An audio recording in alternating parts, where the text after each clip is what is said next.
भगवान श्री कृष्ण का जन्म और उनके जीवन की कहानियां भारतीय संस्कृति और धार्मिक साहित्य में महत्वपूर्ण स्थान रखती हैं। यहाँ भगवान श्री कृष्ण के जन्माष्टमी की कहानी दी जा रही है। श्री कृष्ण का जन्म।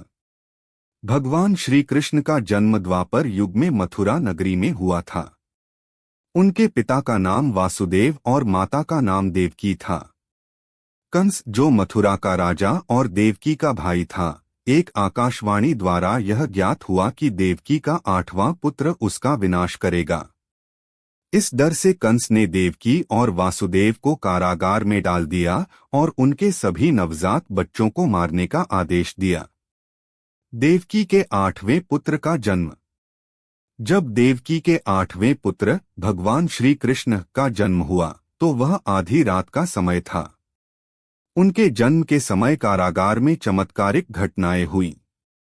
सभी पहरेदार सो गए, बंद दरवाजे अपने आप खुल गए और वासुदेव ने कृष्ण को एक टोकरी में रखा और उन्हें यमुना नदी पार कर गोकुल में अपने मित्र नंद बाबा और यशोदा के घर पहुंचाया।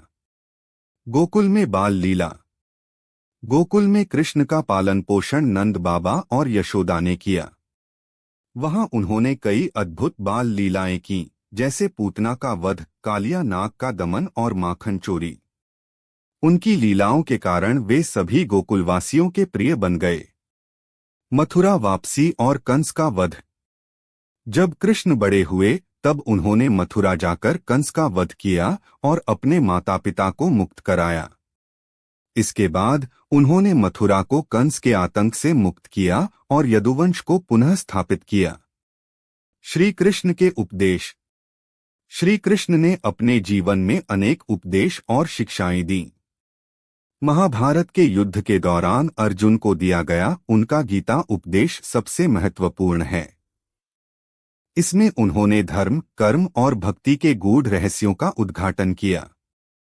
श्री कृष्ण की कहानियां हमें जीवन के विभिन्न पहलुओं के बारे में महत्वपूर्ण शिक्षाएं देती हैं।